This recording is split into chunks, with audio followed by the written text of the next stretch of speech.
All right, welcome to a new show by the Ridge Runners. This is going to be a new show that we put out every now and then. It's not going to be as frequent as our more common show, the Weekly Rundown, if you're familiar with that. This is just going to be more of a laid-back discussion style, conversational format, and we're going to focus on one topic, one issue at hand, and it's going to be called the Trail Talk. So Ridge Runner Trail Talk. And we're here with, everyone knows, Wesley. What's up, guys? And over here we have John, the man behind the scenes. How's it going? And so John's going to kind of moderate direct questions as we discuss our topic. And so this week, introducing for the first time on the Trail Talk, we'll be talking about the Grindstone 100 that Wesley and I participated in a couple weeks ago now. So we can just kind of dive right in, talk about our experiences, kind of like a race recap format. So here we go. Hope you guys like it. All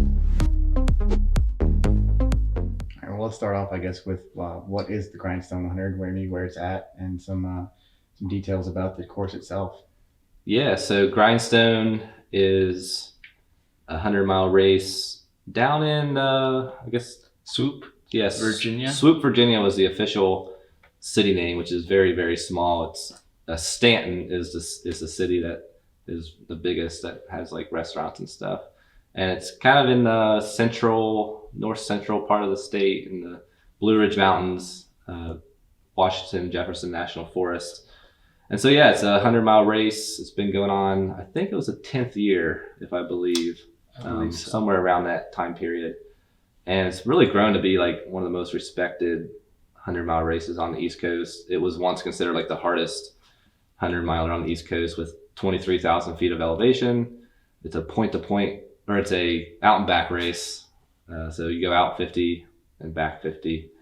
What are some other key characteristics of the race? Yeah, I mean, basically the 50-mile out and 50-mile back is a unique aspect of the race. Like you said, I think it's still debatably one of the hardest races on the East Coast. It's not like it chops off or anything. There's a few new races, but I think that one definitely still has. And something else I was going to mention too, it starts at 6 p.m. And so That's interesting. So like most 100-mile races start at like 5 a.m. or 6 a.m. and people get one night of running, and here majority of the runners were finishing with two nights into that second night. And so right off the bat you get like an hour or two of daylight, and then like the headlamps are already on, and you go through basically 12 hours of darkness. Yeah. And that definitely plays into that like hardest race idea, because it does provide, it's just slower to run at night. So it's kind of like the characteristic of Grindstone. Clark Zeeland is the race director.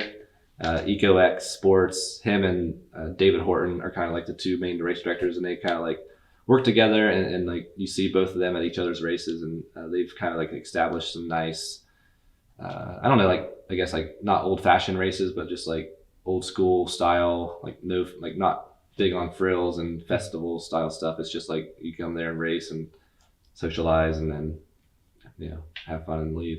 But with that being said, I mean, those races that they put on are like absolutely phenomenal. I think we've done a few of them now, and I'd say without the frills and all that other specialty stuff, they're at like the top of their class when it comes to the races. So I think there's such a, like the Mountain Masochist race, which takes place just south of here.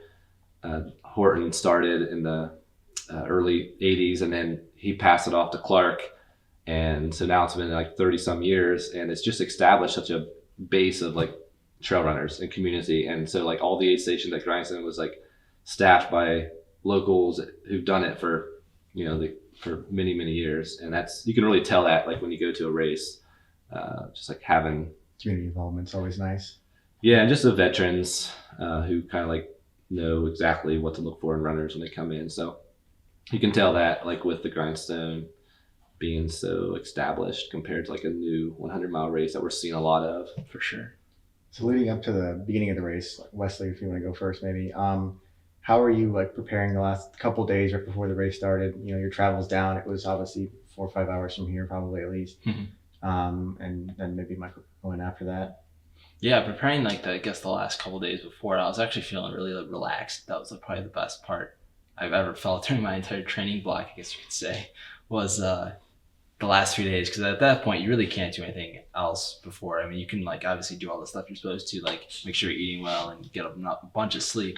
But I mean, at that point you just gotta stay calm and make sure you're ready to go. And so we got down there. My crew and I left Athens Thursday night, so we made it like most of the way down there. Stayed in a hotel Thursday night, and then went to the starting line where the race starts at Friday morning and set up our tent and everything like that. So Cool. that was yeah. my logistical plans. Cool. Yeah.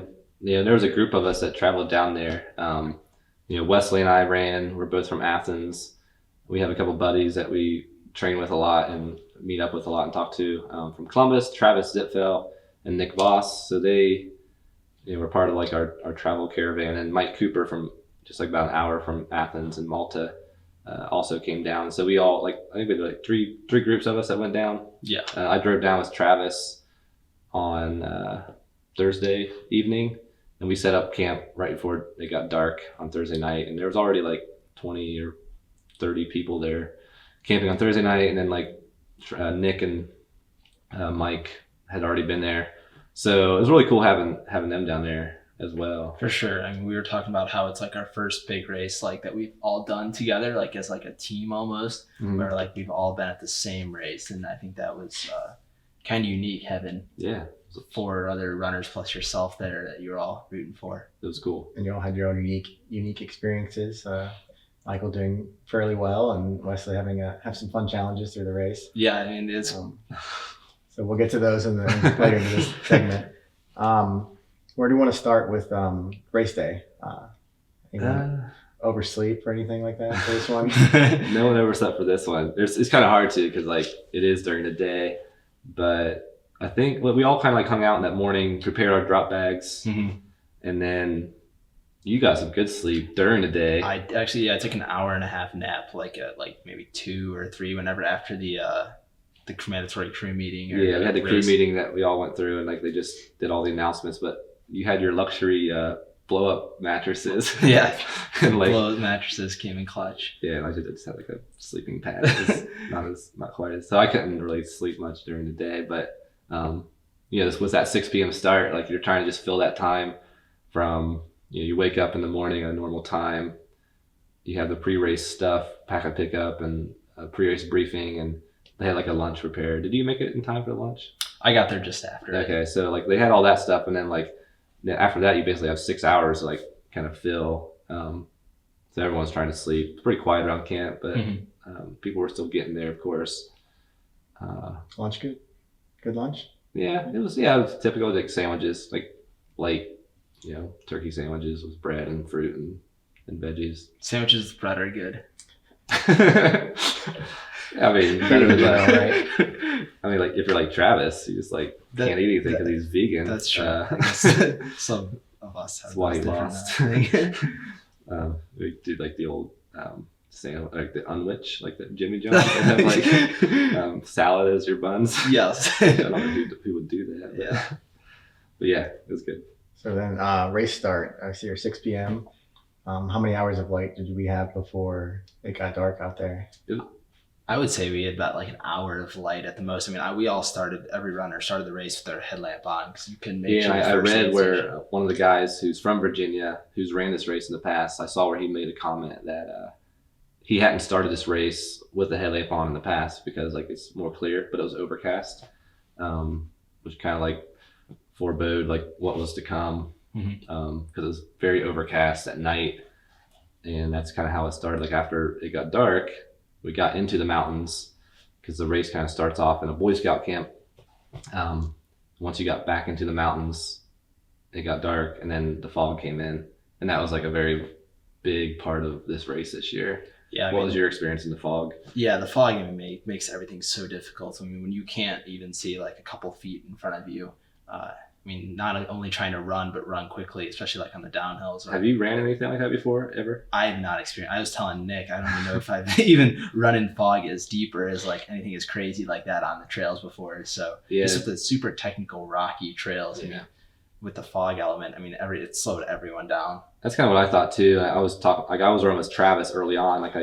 Me and Travis linked up like at mile 5, and the first big climb of the race, you climb up to they call it a knob, basically a summit called Elliot's Knob, and you had to punch your bib, right? And so it was just like that's when the fog really hit, and I was climbing up, walking up basically Elliot's Knob with Travis, and like he was only like a few feet ahead of me, and I was like, Travis, I don't even see you up there. It's like, with our headlamps on, it just like illuminated the fog particles, and then when we reached the top, like we almost couldn't find the hole punch because it was just so dense with fog. And I ran this race until the 14, and it was really foggy as well, so I think it's pretty common, but it wasn't anywhere near as like thick as this. Like I could still see the ground, and like you said, just like those rocky downhills For sure. where you could be running or making up time, you just had to kind of like be careful and not, like, you couldn't make up time on this downhill. For sure. I mean, or like, else, you'd be risking injury. where you normally be able to like fly down a section, you just had to take it super conservative because you couldn't even see the next step ahead of you. It was like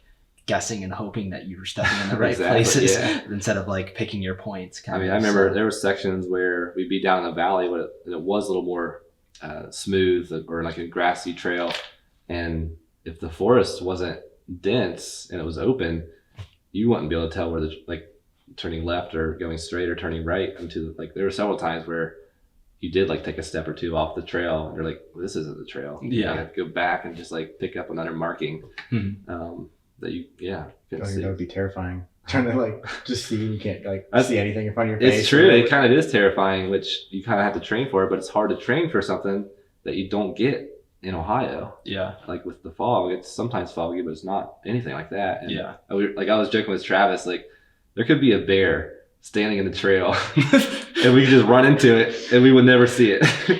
Just eat us alive. Yeah. Just be gone. Where'd Michael go? Yeah. So how did it feel starting the race with as you called, target on the back of your head? I kind of did have a target. So like something that they do at these races, like they seed.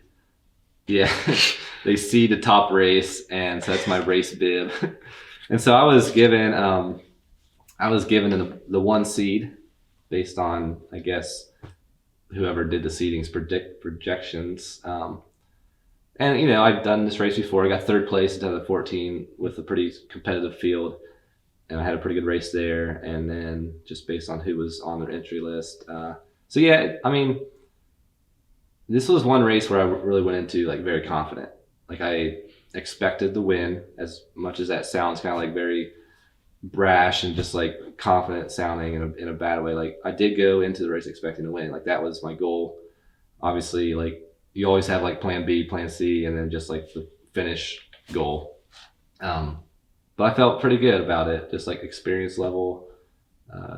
I knew it would be hard, obviously, with some of the guys like Travis, who I've gotten to know really well over the past couple of years and who's really progressed as a runner, was like definitely the guy that I thought would push me the most, which it kind of ended up being that way. I'm sure we'll talk about this more, but like the one seed didn't get me nervous or scared. It just kind of like gave me a little bit more of a push to more motivation to go. Yeah, I think so. Like I do run with that mentality of like, if you give me something to motivate me, it like gives me that like extra push. It gives me something to think about when I'm feeling rough or feeling low. It's like, oh shoot, I've got this number one bib on me. Like, let's try to do something better here. So yeah. And talk about your seed. Yeah, you did pretty well too, right? Yeah, so for whatever reason, I don't know what was happening here with the race director's thoughts on this, but I was seated 13th in this race, and they clearly didn't know my training leading up to this. I was not well prepared. Yeah, talk about like your summer, like, or like your late summer, early fall. Yeah, so basically from May to mid-May to like July, even like early August, I was running like 20 miles a week, maybe at the most. I mean, there were a bunch of weeks in there that had goose eggs. Just no running was going on. Yeah, I think I counted, like there was like an 8-week period where you ran like 8 times. Yeah, it's something like crazy like that. And during that time, I still like signed up for Grindstone thinking that, okay, I could kick it into gear here and make something happen. Which, to be fair, I feel like once I got back to Athens, I had some pretty stout weeks. I mean, there was a lot of solid big workouts that I did that really sort of like helped prepare me mentally and physically for what was to come. I had a 37-mile day on Radar Hill, just going up and down. This hill in Athens is 0.5 miles up, 0.5 miles down.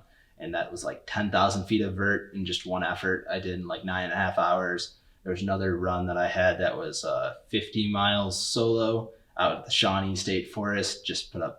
Drove out there early one morning, set up some water stops around the loop, and just did a one loop solo run by myself in 10 hours and 41 minutes. So yeah, you really. That's a hard course, isn't it? Or that's a hard 2-miler. Yeah, you got like what? How much? I think 10,000, high 9,000 feet of vert there. And yeah, so you like kind of crammed in some training. for sure. I mean, like the 1 week with Shawnee, that I finished that week with 20,000 feet of vert in 1 week. And if you ask most people, like, that's probably a lot. I feel like that's even if you're like progressively training up to it, 20,000 in 1 week is a lot if you're not doing a race. So yeah, I was feeling pretty not good going into the race, but I feel like I did a lot in such a short amount of time that I was going to do well. But I knew once I saw the 13 bib, I knew something was wrong. I knew that no matter, even if I had my best day ever with my training going into it, that I wouldn't finish anywhere near the top 13, top 10. I said 113 would have been more appropriate for me, and that would have been like 30 hours typically. So that would have been a more stout production, in my opinion. Yeah. Lucky number 13, right? Lucky. Is that what they say? Yes. Cool. Yeah. So how'd it end up? So I guess I'll dive into my race and we can talk about Michael's race. My race, I started the race with Nick Voss, like I said, one of our training partners. And Nick and I just took it super easy. We just kind of hung out in the back, probably like back 20% in the beginning. Just wanted to get our feet under ourselves and just really work ourselves into the race. After about maybe 5 or 6 miles in, right around Elliot's Knob that you mentioned, we started to climb really well. I mean, we were passing a lot of people on the climbs in the beginning miles. I still look back at the data and was impressed to see like how fast we made it up that climb, despite like where we started in the race and like where we were. And throughout that, so I was like mile 7 or 8-ish. Yeah, getting close to 8. Yeah. This was dark and foggy almost. So at that point, sure. It was 100% dark, foggy. I mean, you could barely see in front of you. Luckily, Elliot's Knob is just kind of like a straight up steep Jeep road. So it's not like on a trail per se. So like, luckily that's the one point where it's a big climb, but you do have your feet under yourself. So you don't have to like worry about like stepping off the trail or slipping on some rocks. But it's very steep. Like, I mean, it's like steeper than anything. I doubt anybody ran. I mean, I don't think anybody ran that hill at least. I don't know how you would be able to Travis run and I multiple just times. power hiked the whole way to the top. So that was that mile like 8 or so. We were still going back and forth. Nick and I were going together, and I think around like mile 14 or so, there was this branch that came out of nowhere, and obviously you can't see anything in front of you. It's this branch is at like eye level, and I'm just like running, and it hits me in the eye, and Nick's behind me, and I'm like, ah, and then I like look back and like tell Nick duck, and like he didn't duck in time, and it hits him right in the same spot in the eye. And so Nick and I both take this tree branch to the eye, and like we're both trying to like fix ourselves. And of course, a couple seconds later, when Nick's trying to like fumble around on the technical trail with the rock and the fog, he twists his ankle and really ended up hurting himself there. So he is able to still run on it for a while and basically keep with me. But it kind of ended his like. Eventually it kind of caught up to him where like he had to drop out early. Eventually, yeah. So that was basically like that moment right there was the reason I guess Nick ended up dropping at some point. But Nick actually made it to mile 38. So back at mile 14 or whatever, we were going along, hit a few more aid stations. Mile 17 came along, and I was ahead of Nick by maybe a minute or two at this point. We were bouncing back and forth really just with the groups of runners there. And I just got a super low point. I don't even know how to describe it really, but it was just like mentally I wasn't ready for this. So the best way I can describe it now is that like for 100 miles and to run 100 miles and to train for 100 miles is I may have been ready physically. I think that physically I could go run 100 miles, but the point of like training, the reason that you can train for 100 miles is to like prep yourself mentally. Yeah. And I think that's like one portion of the training that I just didn't do because I didn't have the time to do it. Yeah. Like even though I had those hard workouts, it just mentally didn't prepare me for what I would experience at such an early point in the race. Yeah, I mean, I think every runner goes through moments of that. and obviously you can draw back on past experiences, and so like you may even train yourself mentally as much as you can, but always when you get into the race is that stark realization that you've got 100 miles ahead of you. Like it doesn't become real until you are like mile 5 or mile 20, or like then mile 50 again. It's like, oh shoot, I got 50 more miles. For sure. But I can't even imagine that, being as someone who's only ever run up to a 50K distance. But I think even the best 70. runners deal with that at some point during a race, or at least sometime during a career, like how to wrap your mind around what's ahead, or just like you think about your training, like, oh shoot, I didn't do this right. And and like Grindstone compared to other 100-miler races that have a more contained or controlled environment is much more wild, much more just real. For sure. Just it throws a lot more out because, well, you've done 100-mile. You finished one 100. So yeah, I'm 1 for 3, and the one that I finished was a race also in Virginia, but it's a totally different style race with only 10,000 feet of climbing. But it was a looped course, 5 20-mile loops. Yeah. So it's much more controlled. I mean, by the time it gets dark, you've already run the course at least 2.5 times or so. So just that familiarity with the mental battle, I just didn't even like face to that extent in like my first. And I think that's what, what's cool about Grindstone is it's that true mountain experience. It's a true mountain 100-miler that it's not like the altitude races like out west, but it's close, and it provides a different type of race to those mountain races out west. It provides the really dense, like out west it's really expansive and big and clear. In the East Coast it's just like a green tunnel. It's just everything's just on you. For sure. And it feels that way. You feel like you're trapped in the forest.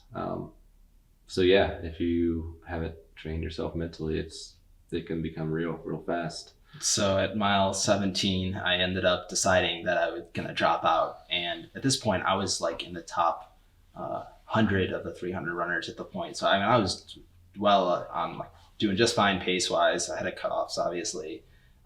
Just mentally, I was like, I'm not there, and so the next aid station was at mile 22. So I had 5 miles still to be like before I could even like be done, and I just knew that like mentally that was it for me, and I really don't know how to describe what happened. Like physically, my legs were fine. Like it wasn't like a lack of nutrition thing, like nothing, I wasn't puking on the side of the trail or anything like that. But it just like mentally the day wasn't there for me, and ended up dropping at mile 22. I thought I was the first drop, but I guess I wasn't. But I guess I was one of the first ones. So You weren't the first? I was not the first. Oh man.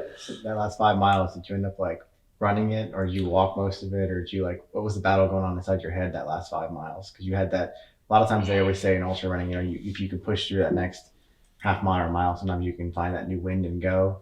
But 5 miles is a long time to be in that consistent state of not wanting to continue. For sure. That was a super interesting like question, and I guess like experience I had, because like the one part about it was like there were a lot of people around me still, and like obviously Nick was either right in front of me or right next to me, like for the whole time, and I didn't want to tell him I'm done in 4 miles. Like, good luck, you were bud. still running with him then. Yeah, so we were still going back and forth then, and like he passed me, and then I eventually ended up passing him. But during that point, like I would run like really fast and catch up to people, or I'd just be walking super slow. So I'd let Nick get like a quarter mile, half mile ahead of me, and then I'd like run as fast as I can to catch up to their group, and then just continue walking again and just keep doing that until I got to the aid station. So, I mean, that's kind of like, I guess, the final couple miles. Have any back and forth? Like, did you like decide that you wanted to stay and then go back to drop in? There was no back and forth. I mean, it forth. was like at mile 17, it just hit me like, that's it. And like, there's some like battles, like obviously you face in these races where like, okay, you just got to get through the low point and like keep fighting. But I mean, it was like game over, which was just an interesting experience for me. Yeah, boom. So. Were you able to take away anything that you're going to be able to utilize in the future for future endeavors to kind of help you get through those spots again? Yeah, I mean, I think that, like I said, the one thing is like training yourself mentally is like super big. So, I mean, like you can enter these races, you can have all the fitness in the world, you can do all the vert training, you can run up a billion hills all day long. But I mean, if you can't simulate like a race day environment and then also like put yourself in that state of mind to be successful and like face the challenges that you're going to face on race day, then you just won't be successful. And I think too, just like they say like there's success and failure. Like you've learned, like, if you don't drop out, and I don't know what I'm trying to say, but just like you learn a lot. Just like getting that off your back sometimes can benefit you the next time. For sure. Everything's experience. Yeah, everything's experience. You have 22 miles of this now. You know what it feels like. You know what you need to do. So yeah, there is some success and failure. No doubt. I think. I read this article by Andy AJW, and he was talking about this guy that he saw at mile 38 that basically just was doing like, it was basically myself. I just literally like him and me were going to the same thing, just like mentally we were just done. And like he realized that like all these training and races, it's like everything you do physically, you have to like double it mentally. And like that was just something that I really took away from me from the race. Yeah, I read that article. I actually thought it was Nick. Yeah, like, I did too. Because like in this article that AJW wrote, he was like talking about this guy who was like coming into the aid station, and he was like going up to his girlfriend, which Nick had his girlfriend there, or his girlfriend, whatever they are. And like, yeah, like he was battling with like that decision, like dropping out or not. And AJW tried to give him like his like rah pep talk. And like he was talking about his feet hurting, which Nick I think has like bad feet issues a lot of times. And like when I read the article, I was like, I texted Nick, I was like, was that you at AJW? But like apparently he didn't talk to AJW that day, so that's awesome. That was funny. But let's move on to your race, Michael. What? Yeah, it was long. I was out there the whole time. Sweet. Came up with some nice hardware while you're at it. So I guess I'll jump to the end. Like I won the race, which doesn't always happen. And I'm really grateful that happened, but it wasn't an easy win. I've won, this is my third 100 miler that I've won. And my past 200 milers that I won, the Mohican, nice shirt by the way. Yeah, shirt that you won at. So like I've won that race twice, and relatively those races went smooth. And I knew I was going to win like pretty soon into the race. Like, well, you never know if you're going to win, but like I was pretty confident I was going to win the whole way through, basically. And Grindstone, there was never a moment that I thought I was going to win, even when I took the lead at mile 35. And basically soon after that is when doubts clouded my mind the rest of the way, based on having some bad sections. And, I had some good sections as well, but Travis was the one who finished second, and he was really on my tail the whole way, getting reports from aid station workers and my crew there. It was just like a back and forth, kind of like he'd close the gap and get within 8 minutes, and then I'd hear that and like, all right, push it for the next section and get 20 minutes up again, and kind of went back and forth, and to where in the end it was me in first and Travis 14 minutes back, which in the grand scheme of things, 14 minutes is not a lot of time in a 100-mile race. So yeah, really happy that I won, and you should be. But happy you beat Travis. Definitely happy that I beat Travis, because I've been doing this for like 8 years, and he's been doing it for like 3 years. So it's like. So when you started the race, that means you said you took over mile 35 to first place. So that means you were in second. Before that, was Travis in front of you, or? So yeah, the way that played out, like I said, Travis and I linked up at mile 5. I started off really chill, like the first few miles. I just was not even top 10, just chatting with some old buddies from Virginia. And then like a downhill, I just kind of like let loose a little bit, like at mile 4, and just like caught up to Travis pretty quickly. And then we ran together really, like Travis and I work really well together. Like our running styles are the same, like his strengths are my strengths and vice versa. And so we thought we'd be running together a lot, and we made it to about mile 22 at the aid station. You dropped out, and then we left that together. And then like a few miles later, I was actually thinking in my mind that I would tell him to go ahead. Like I had a little low moment there. I had like some, I don't know, esophagus or stomach issues where like it felt like I was needing to like catch my breath, because I had some peanut butter and jelly sandwich, and I think that kind of like that peanut butter just like got real sticky in my mouth and stuff. And so I was like wanting to slow down a little bit to get my stomach back on par. And then like before I could say anything, Travis was like, man, my stomach's going bad. Just go ahead. And so like he had some stomach issues. And so like that actually, like I never told Travis this, but like that actually like spurred me on pretty well. I was like, all right, here's my chance. Mile 20. So he like had a pretty low moment, like looking back and getting his, like seeing his splits, like he like, I don't know if he stopped at the aid station for 10 minutes. I think he said that. And so at that moment I was in second, like him and I were second and third until he dropped back. And then I took second and there was a guy ahead of us. I was getting, like, we were getting reports, like he was like 9-10 minutes ahead of us, like even early.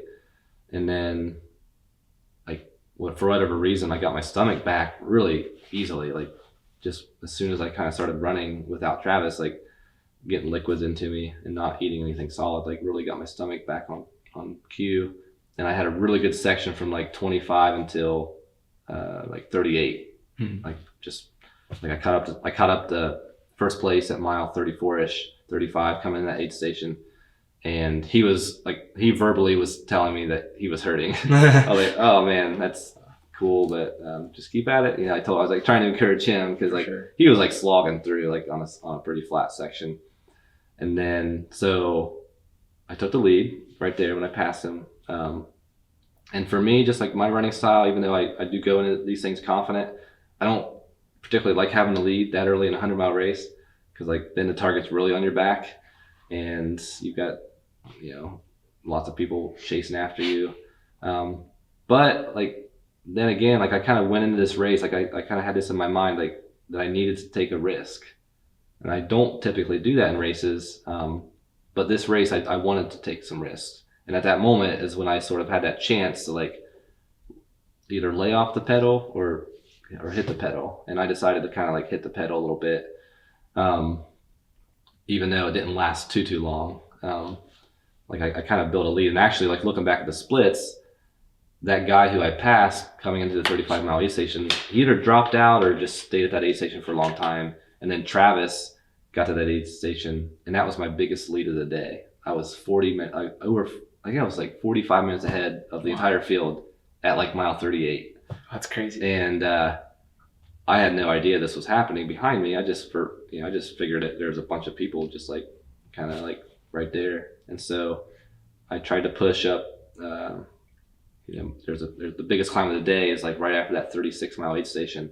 It's called Little Bald Mountain, and it's like 5 miles and 4,000 feet of gain. And even though I was feeling really good, going into that, I just like got really, really sleepy because it was like 1 o'clock in the morning. I should be sleeping at that time. And then I guess, you know, even though I had just got the lead, like mile 39, I started having my doubts and low moment. And that's when I first laid down on the trail or didn't lay down. I set up against a tree. And that happened a couple times in that climb. Just was like I was saying, I was so tired that I was almost falling asleep. I could feel myself like dozing off while running. And being in the lead, you don't want that to be happening to you. But you know, little did I know that I was so far ahead at that point that like no one was catching me. And so yeah, I set up against a tree twice up the Little Bald climb, and went into the aid station at the top of the Bald, fully expecting to like sit down and just rest for like 5 minutes. Like that was my goal. Like that was my plan going into that aid station. I was going to run into the aid station. I was going to tell the aid station workers to give me a chair, and I was like, I need to sleep for 5 minutes and wake me up and I'll take off. I was pretty confident about that plan. And then I show up at the aid station and Dr. Horton's there. And as soon as I saw his truck, I'm like, shoot, he's not gonna let me do that. No. And sure enough, he's like, come on, boy, take these cups of coffee. And like, he like makes me drink these cups of coffee. And he's like, well, that's on the Outback section. Like that's 42. So I would like be back there in the 16 miles. And he was like, get back here and we'll talk about it then. And I was like, are you kidding me? Like 16 miles, like 4 hours or something. But so I listened to him, and sure enough, he was right.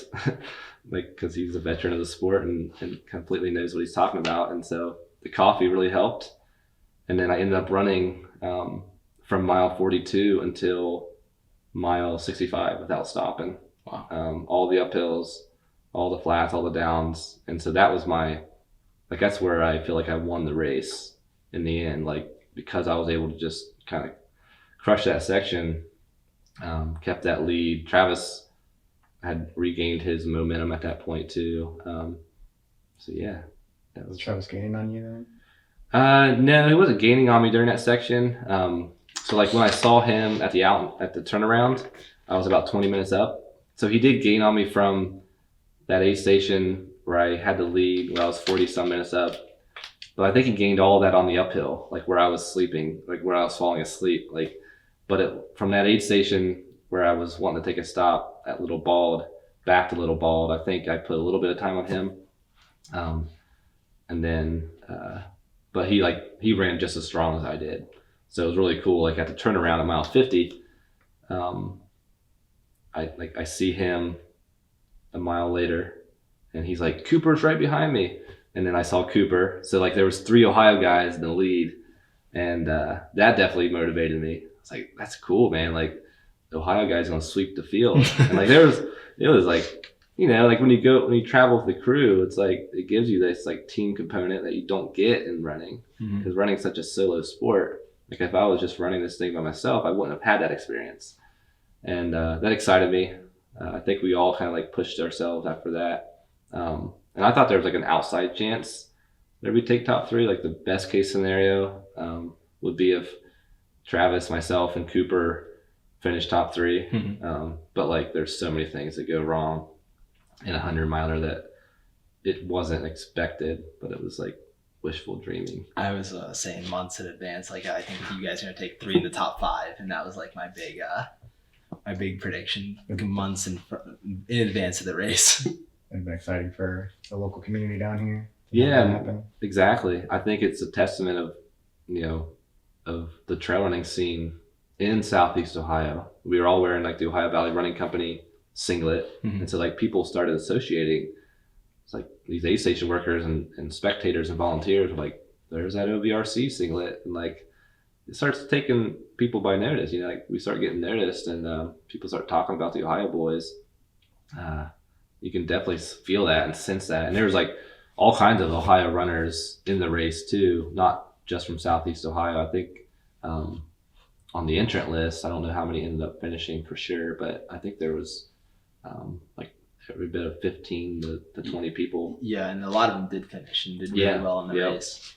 Yeah, so that was cool. And they like we all kind of know each other, at least know each other's faces. And so on the out and back section, I think it's a cool part of the race, like seeing people, even if you are in the lead, like you pass the whole field if you're in the lead, and everyone's so nice about just like encouragement, and like that actually uplifted me, like them giving me encouragement, also me giving encouragement back. Like I didn't just ignore them. Like I made it a point to like or like say good job to everyone, or tell everyone to keep it up, or tell everyone that they're doing a good job, because I kind of believe in like getting energy from being nice to people, and just like having something to do also, because otherwise it's kind of boring out there. So yeah, that was a highlight of the day for sure at mile 50 when I saw that. So what time of day was mile 50 for you? So the race starts at 6 p.m. So it's gonna be 9:45 was what I was at the halfway point. So it was what is that, 3:45? I think.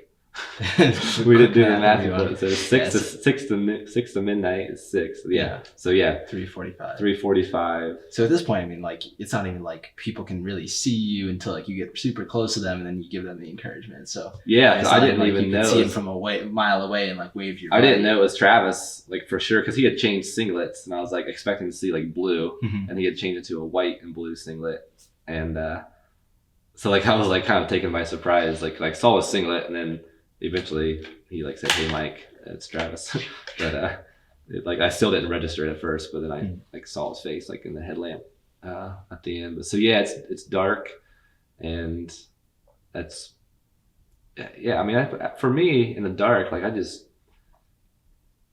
kind of, I know a lot of people struggle running in the dark, but I accept it and kind of just like really like harness the dark. I don't know, like if I feel really good in just like this little bubble of light that's my headlamp. And it, for me, I look at it as like take away the distractions. I completely in my own mind, I can completely focus on the present and this one little area that I need to focus on, rather than It's an interesting way to look at it. Most people get scared of what they can't see, but yet you're focused on just the only things that you could see. Yeah, and like it's a very tight space. And I've learned over the years, like I've been doing this now for, I've been running for 14 years, but running ultras for 8 years, and I've ran lots of night races.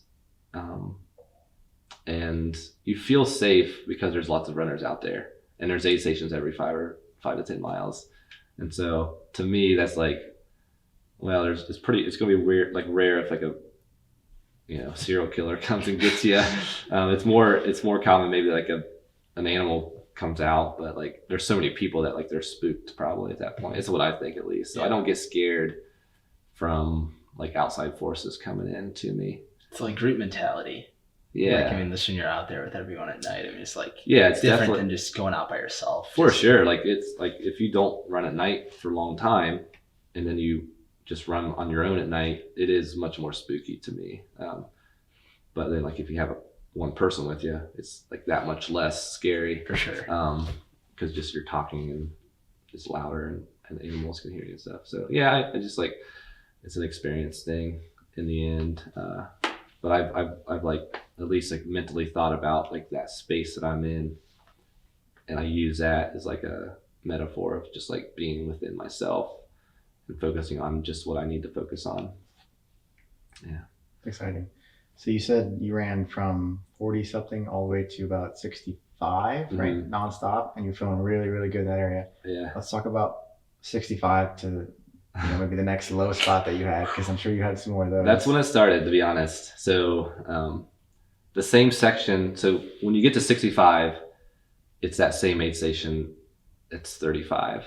And so that's where I kind of took the lead. So then the section where I was really killing it to get the lead was that next section that I had to run, and it was uphill to 72.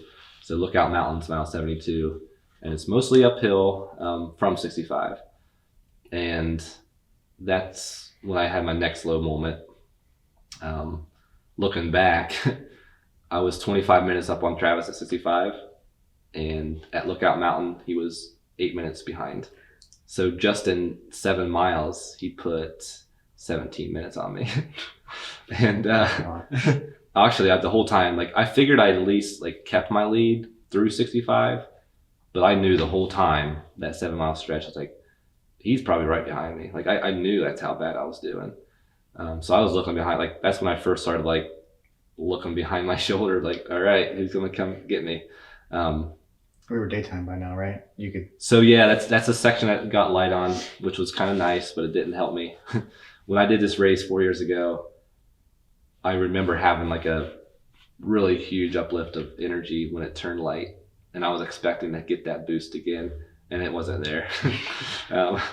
So I was like, I should just keep the headlamp on. But but it was nice getting the headlamp off and seeing light and seeing the course really for the first time, right? Like it's beautiful down there, and that's kind of one of the bummer things about running the whole thing at night. Like the whole, you just can't see the scene, like the vistas or whatever. For sure. So. It was nice to see the vistas and the scene, like the scenery for the first time. But yeah, I didn't get that morning uplift that I was kind of hoping for. And Travis, like that's when in my mind it became like a big race between me and Travis, because even when I got to Lookout Mountain aid station, that's when I got a report that he was 25 minutes behind. So I knew that 7 miles ago I was 25 minutes up. But also, like I said, like I knew with how slow I was going for that 7 mile gap that like there's no way he did not gain on me, unless he was just like dealing with the same thing I was dealing with, which was pretty, like in my eyes, like it was pretty, like it would have been really bad or like uncommon that he would be feeling the same way as I was at that point. So then I pushed. Like I knew that I would have had to have pushed, and I think I was just doing better on the downhills in general too, because that next section had some downhill in it.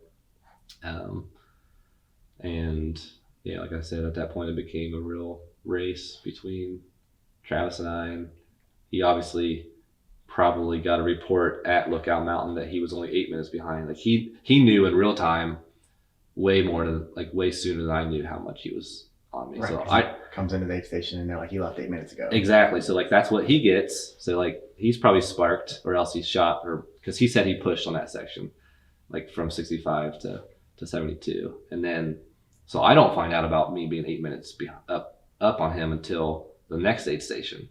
So I'm a segment behind basically on the updates. So I get into at the next aid station would be 22, so 78. So it's a 6 mile gap, and I felt like I ran that section really well. So I get there, and that's where they tell me, all right, Travis was only 8 minutes behind you at that point. And even though I knew there was a whole section between where I ran good, I still thought, well, maybe Travis matched what I ran, so he's still 8 minutes back. And so that was my mindset at 78. And so I just remember that was when I first really started like chugging soda, which kind of became the end of my race, like in terms of what I did the rest of the way out. And so there's a picture of, maybe you can throw it up on the screen, but there's a picture of me chugging a 2-liter jug of Coca-Cola. Great picture. And then like it was like probably a fourth of the way full, and I just completely chugged it, and I slammed it into the trash can. I picked up the ginger ale and it was like completely full, and I was like, should I put my mouth on it? And I didn't. I just like poured it in my mouth. It was coming all down my chest, and then I put it back on the table, and it fell over. And so like I'm picking it up, and like I'm not very coordinated at this point. And the aid station captain, who's an old friend of mine, Frankie Gonzalez, just like a full of energy guy, he's like, dude, you're spilling my ginger ale. I'm like, sorry, Frankie, I gotta go. So like I was in that aid station really quickly. Like I was like chugged the soda, maybe grabbed a pierogi or two, and then just left. Like it was probably 30 seconds. And I saw my family there too, which was kind of uplifting. I saw Fern and Bobby and Lewis and my sister, and that's always encouraging too. But like I knew I had to get out of there. It's like, if you want to keep this lead. So yeah, and then from there, like the same thing sort of happened back and forth. Like he ended up falling back a little bit on that section, back to 20 minutes. And then the next section, I felt really bad again. And he got back within like 10 minutes, and then it just timed out in the end, really, where I came out on top. I was the last section was a section where I was then gaining on him again. So at what point did you like kind of almost have a realization that you're like, this is my race, I'm gonna finish in first? Like was that all the way to the end? Like were you just honestly so yeah, like the last aid station was 5 miles to go, and I was really rushed through there, like in terms of like my my mind. Like I went in that aid station like knowing that I had to get out of there, because that whole last section before that aid station was runnable, and I wasn't running it particularly well. And I knew if Travis was running it, like he could literally be putting like 2 minutes per mile on me or more. And there was also a section before that aid station where I sit down on a rock again to like kind of rest my head for 30 seconds that I had done a few times, and I had gotten tired again. And man, I was so nervous. I don't know why. But like I had every right to be nervous, because you just have no idea what's happening behind you. And like, just, looking back, Travis was telling me that he was kind of struggling through there too, so I had nothing to worry about. But so yeah, I really didn't know I was gonna win until maybe a mile to go. Even then, like I still was looking behind me every few minutes or every minute or two. I saw Wes with about a mile to go, and I was cooking pretty good through there, just because like I knew the terrain, because like I had ran it in the past, and like he would ran it at the very, very beginning. So like I knew exactly like the finishing 2 miles. It was like around the lake and through the campgrounds. I mean, you were moving. when I saw you. I mean, it wasn't like you were. I think that my fastest mile was actually 97 or 98, I think, of the day.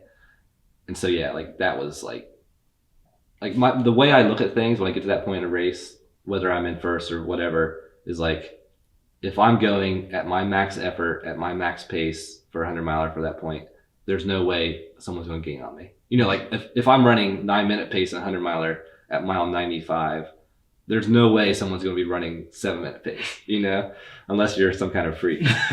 Jim Walmsley. Yeah, like if you're Jim Walmsley, maybe.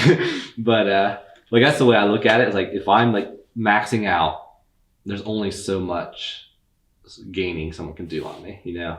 And so that's just what I was focusing on these last 5 miles. Is like every second I have to maximize my pace. And you did that with the aid stations too. I mean, you said you were in and out. I mean, like when you say you were in and out, you were in and out. Like within like under a minute, like most times. Most times, yeah. Most times under a minute. The ones I had crew, there was definitely probably 2 to 3 minutes, maybe.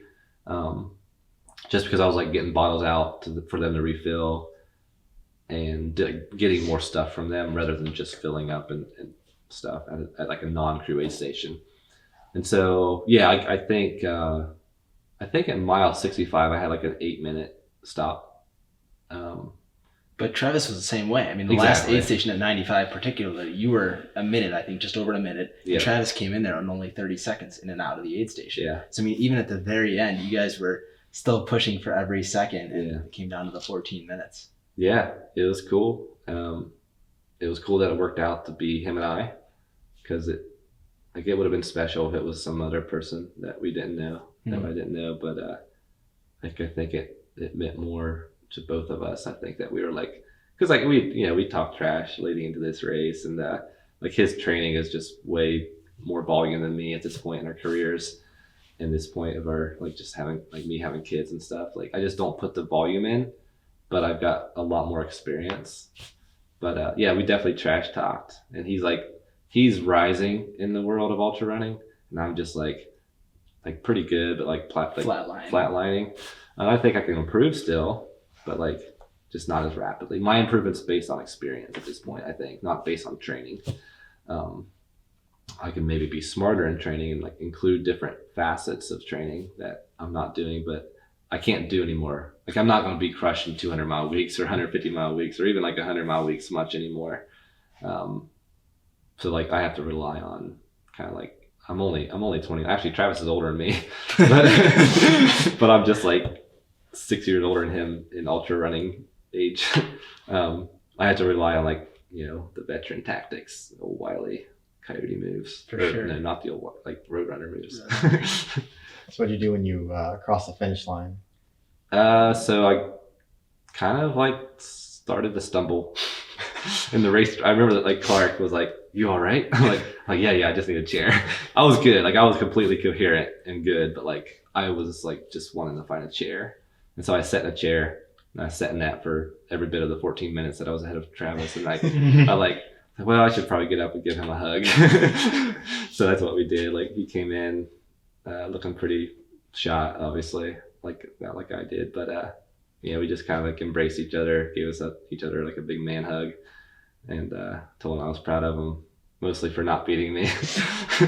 But no, it was cool. It was very shared experience at that point. It's like very, very nice to be able to like have that moment with each other. The only like I guess cool thing that happened to me like that weekend was seeing these guys crush the race. I mean, like being at the finish line and seeing obviously Michael come in first and Travis like right behind him, and then Coop only a couple, maybe an hour or so. Yeah, so Cooper ended up in 7th. So he when he was in 3rd place at mile 50, he was dealing with like a lot of quad. Like his quads had been like locking up on him already at that point, and so he took a little bit. Or no, his feet were hurting at that point. That's right.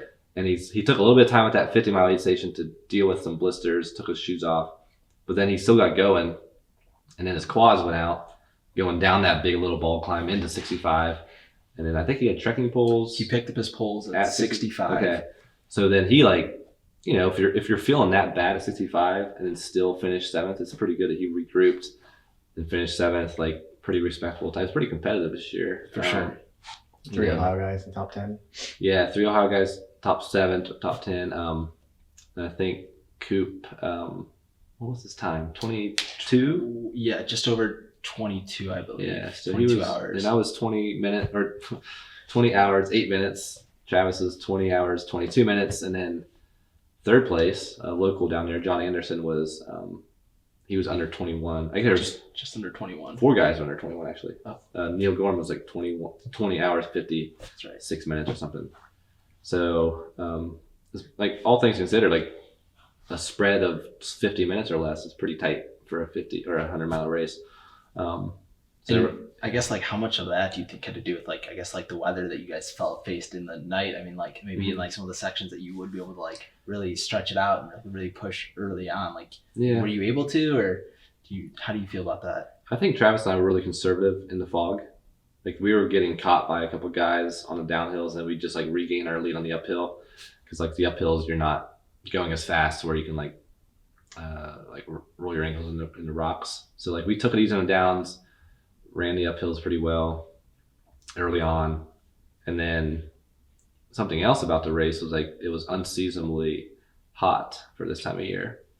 It was did it get into like the high 70s? I think it was only I mean, and especially the next day it was definitely the 70s. So like once you got past the mid morning for day 2 on Saturday morning, it got up into the 70s, and that was like after the fall, like then it was hot. And in early October, I think Clark said like it was 14 degrees higher than the average for that time of year, which is a pretty significant amount. Like it's the difference between mid 70s and like high 50s. For sure. And even at night, like in the start of the race, it was super humid. Yeah. And like, I mean, like everyone was sweating a lot in the first couple of miles, even though we were running pretty conservative pace. Yeah, I remember all hanging out, but we were all like soaking wet. I remember making a comment like, man, I feel like I'm completely soaked like already. My shorts were dripping from water.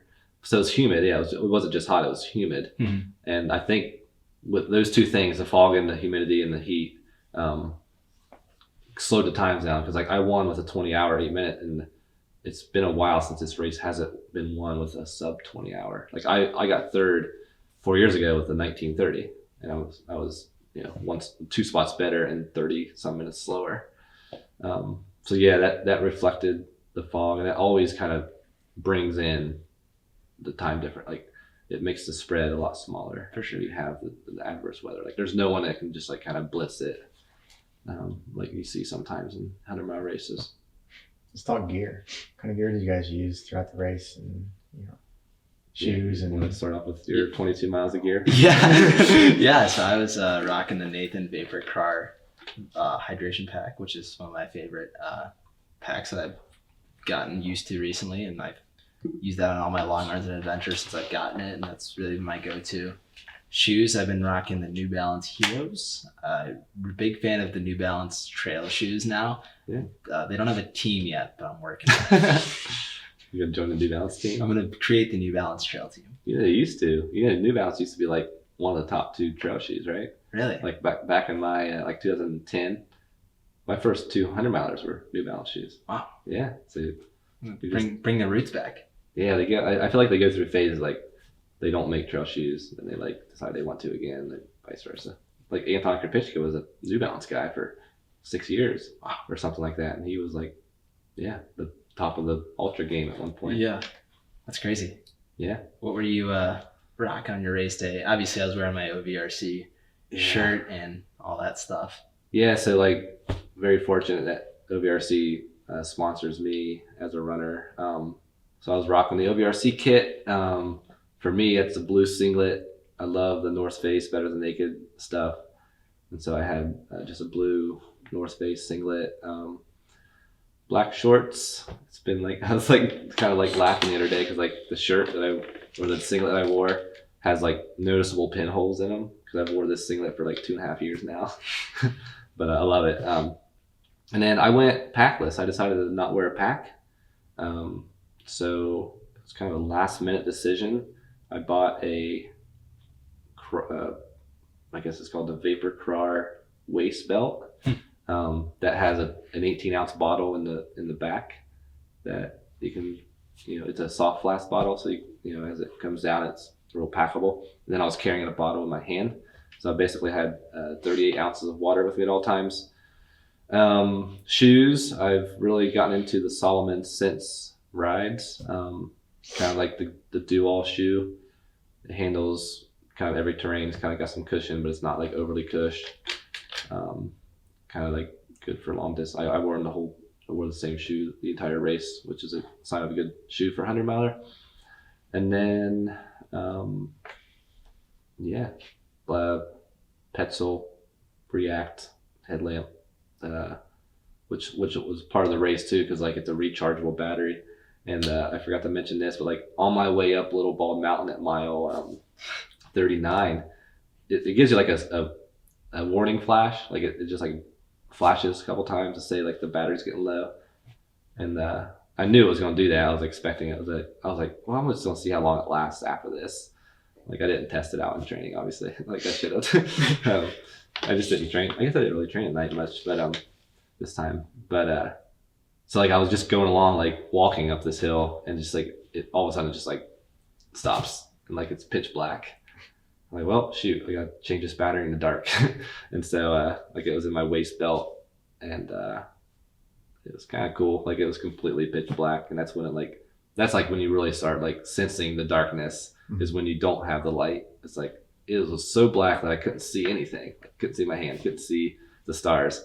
So like I had to kind of fumble around, but it was a pretty smooth transition into battery exchange. And then that lasted me the rest of the darkness. So nutrition too. Yeah, headlamp on. Yeah, I had this Petzl headlamp. Same thing. I had the battery, like the the spot. Yeah. spot. Yeah. So I like that one just because you can. Did you make it through a charge? I did. I don't know if I forget if I changed batteries. Honestly, I feel like I might have just for brightness, but I probably didn't. I don't know. We'll have to look back at the records for that one. What about 22 miles of nutrition? What were you focused on for nutrition? Did you train with nutrition leading up to the race, or Wesley's style is weird. Or you just kind of swing it the day of and said, "I'll eat whatever's there." A little bit of both. I mean, I've never been super great at nutrition. Actually, probably the one thing I suck most at, in my opinion, is just like not being able to process things as well as I should nutrition wise. So I guess on the race day, I just kind of like wung it a little bit, but I still like knew like what I was looking for with certain foods. So I had one flask of Tailwind and one with water in my thing. And luckily I was just going back and forth with that. Funny story with me at mile 4 at the first aid station, they actually didn't have any Tailwind available because like it being like in the mid to back of the pack at that point, they were like, they only had like one Gatorade thing. Okay. And I guess if they would have had another one, they could have done like a little swap thing to like make sure they always had some, but there was like none when Nick and I came through. Shoot. And so when we were fumbling around with our flask and whatnot, I actually dropped one of my like hydration flask tops, and obviously like with 20 runners around us at that point and being dark and whatnot, I couldn't find it. So I had to I couldn't use one of my flasks. So I basically just had like one water thing here, and then I still had my bladder in the back too, because I had a bladder full of water in the back, just 1.5 liters. So gotcha. That ended up being a little interesting and I guess a little annoying. Yeah, that does stink. Had to lose that guy in the night because I couldn't look for it real quick. But yeah, basically just Tailwind and some PB&J and some potato chips was my strategy. Cool. Besides Coca-Cola, at the end there, what did you focus on eating? Yeah, so even though I was drinking primarily Coke and ginger ale at the aid station, I still was having Goo Roctane endurance mix in like one of my bottles at all times. So each serving, I portioned it out ahead of time in baggies for my crew and for my pack and stuff, and drop bags. Has 250 calories. So like I was almost guaranteed 250 calories per hour, and I'm pretty diligent about drinking an entire bottle of that per hour. So like I found out that goes down for me pretty easily, and I don't like get nauseous from it or like it doesn't disrupt my stomach. So like I'm like 250 calories is actually sometimes enough to sustain me for a race. But obviously like you want the other stuff too. Like pierogies was huge. Yeah, I heard stories about these pierogies. They had lots of really good tasty pierogies. Yeah. Did you get any? I did get some, yeah. Pretty awesome for aid stations. They had some potatoes too. I don't know if you had any of those, but those were also great. But so yeah, I think I probably had like at least 15 pierogies throughout the night. in the morning. At one point, I remember like eating a couple at the aid station, grabbing 2 more and like stuffing them in my pocket, and then like forgetting they were there, and they were like seeping out of my pocket later on in the day. It's nice to have. You would attract some animals following the trail. So like the pierogies were good for like sodium, just like some comfort. Coffee was like, actually I kind of have a theory now about coffee. Is like, well, it's not really a theory, it's probably proven, but I don't really know. Dr. Owen. Yeah, Dr. Owen here, just living on experience here. But like there's some aid stations that I didn't get coffee, and some aid stations I did. Every time I had coffee, I felt like I had my energy sustained for the entire next segment. Whereas like the cola only stations, like I would just like get that high for 10 minutes, and then like it would just completely drain from me after like those 10 minutes. And so like it was a quick short burning energy, and then like the coffee was like supercharged for an hour or something. I don't know if there's any truth behind that medically or scientifically, but at least maybe it's a placebo effect. So I had a lot of coffee too, and then like I tried like put potato chips in my mouth, and just like I don't know, just like whatever reason, like this chewing and substance I didn't crave it, and so all my calories were from liquid, essentially, with a little bit of pierogies. Yep. Sounds like it worked. Barely. Honestly. Barely. I don't think I could have won if I had 110 miles. But maybe Travis is dealing with the same thing. I don't know.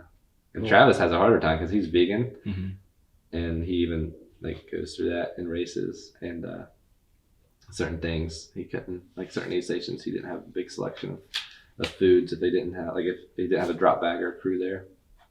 So he has a convenient excuse for losing to me. Yeah. So start wrapping things up, I guess, plans for the future. You two got plans for new races coming up, or?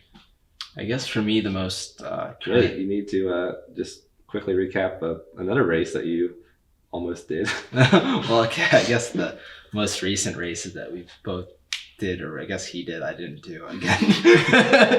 Whenever we do races now, I feel like things go tough for me, but they work out kind of well for you.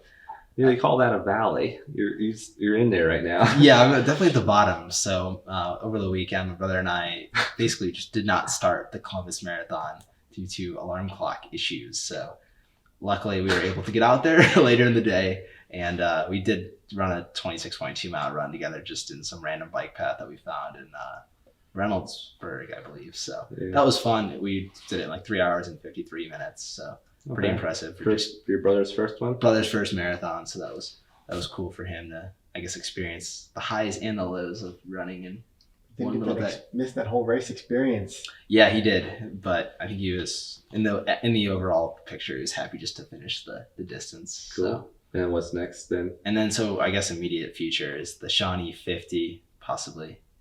Still on the fence about that race, but that race is in a couple weeks here, so that should be a fun one. It's the same course I did my 50 milers on for that training run that I was talking about previously. It's the same course, except it's 54 miles. I cut out one section that Michael actually ended up clearing over the weekend that was just unrunnable and unpassable. So the race course should be pretty good and better than when I ran it a couple weeks ago. So Yeah, should be a fun one.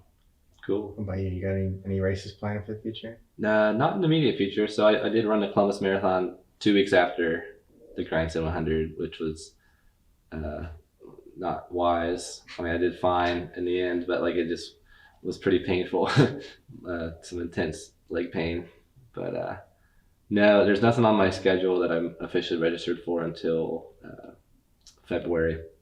Which again is another race that most of the crew, I believe. Yeah, the same, whole except for Mike. except for Mike Cooper. Yeah, so What's that race? the Mount Mitchell 40-mile challenge, almost 20 miles up to Mount Mitchell, the highest point in the East Coast, and then 20 miles down.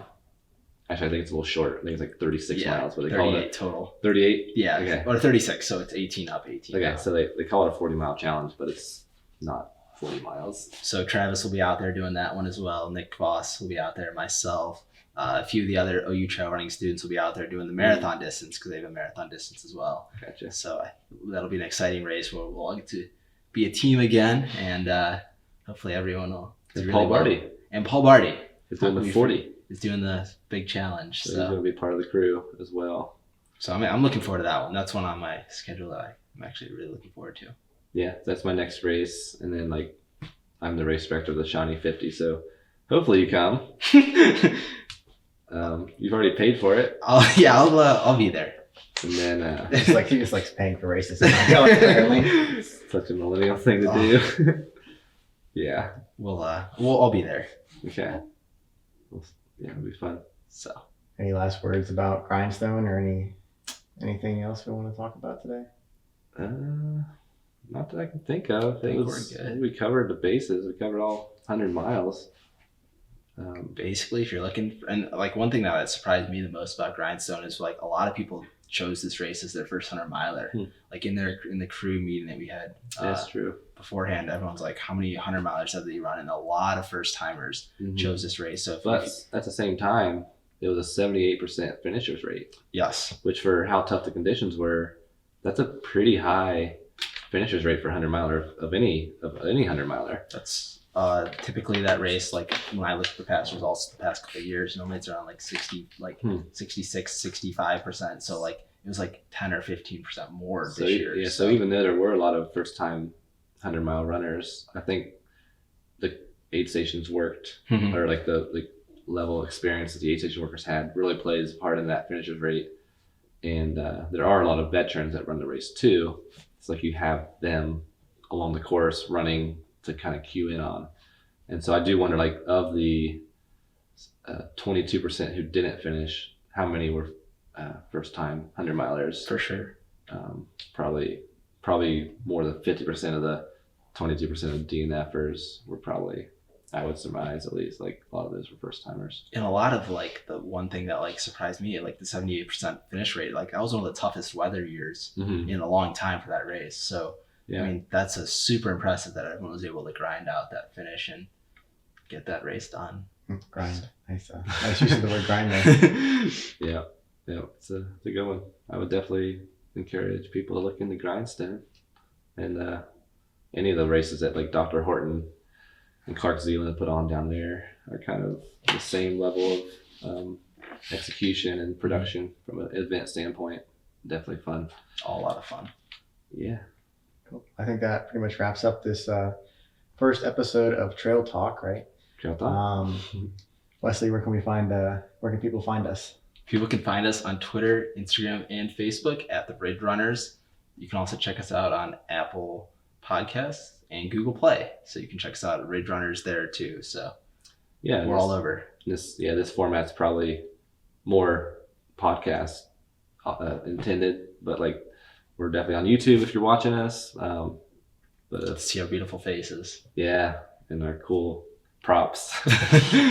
It's a pretty cool medal, though. That is nice. It's kinda It's cool. heavy for sure. It's Is a it? good bookend. Good paperweight. That's a big paperweight. I was thinking about putting on even like a bookshelf, like to keep the books from falling over. Yeah. That's a good idea. Cool. Well, my name is John Dolovecki. I'm the tech host. I'm always the one behind the camera normally for the rundowns. We've got Wesley Harton. It was great having you up in front of the camera this time. it's good being here for It once. was awesome. Yeah, hanging out in the shadows typically. Yep. And Michael Owen, your finisher. Oh, for the Grindstone 100. Had to get And the that. clubs right now.